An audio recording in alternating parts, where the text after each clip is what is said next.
মার্কিন যুক্তরাষ্ট্রে একদিনের ব্যবধানে আবারও বিমান দুর্ঘটনা ঘটেছে। যাত্রীবাহী একটি ছোট উড়োজাহাজ বিধ্বস্ত হয়ে ৩ জন মারা গেছেন। স্থানীয় সময় শুক্রবার ফ্লোরিডা অঙ্গরাজ্যের বোকা রাতন বিমানবন্দরের কাছে এই দুর্ঘটনা ঘটে। মার্কিন সংবাদ মাধ্যম ব্লুমবার্গের প্রতিবেদনে এই তথ্য জানানো হয়। স্থানীয় পুলিশের পক্ষ থেকে এই ঘটনা নিশ্চিত করে বলা হয়েছে, দুর্ঘটনায় আহত একজনকে হাসপাতালে নেওয়া হয়েছে, তবে তার অবস্থা গুরুতর নয়।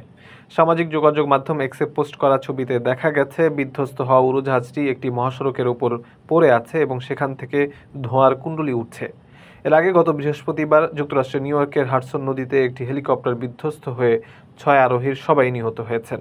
বিমানটিতে কমপক্ষে ৩ জন শিশু এবং ৩ জন প্রাপ্তবয়স্ক ছিলেন।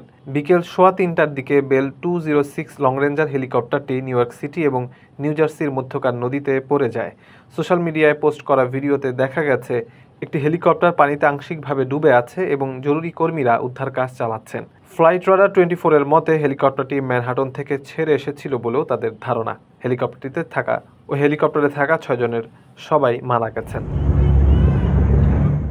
আপনার স্বপ্নগুলো আকাশ ছুবে প্রবাসীর হেলিকপ্টারের মাধ্যমে। বিয়ে, জন্মদিন অথবা যে কোনো বিশেষ প্রয়োজনে হেলিকপ্টার ভাড়া করতে যোগাযোগ করুন স্ক্রিনে দেয়া নাম্বারে। প্রবাসীর হেলিকপ্টার, নিরাপদ ও সাশ্রয়ী বাহনের বিশ্বস্ত নাম।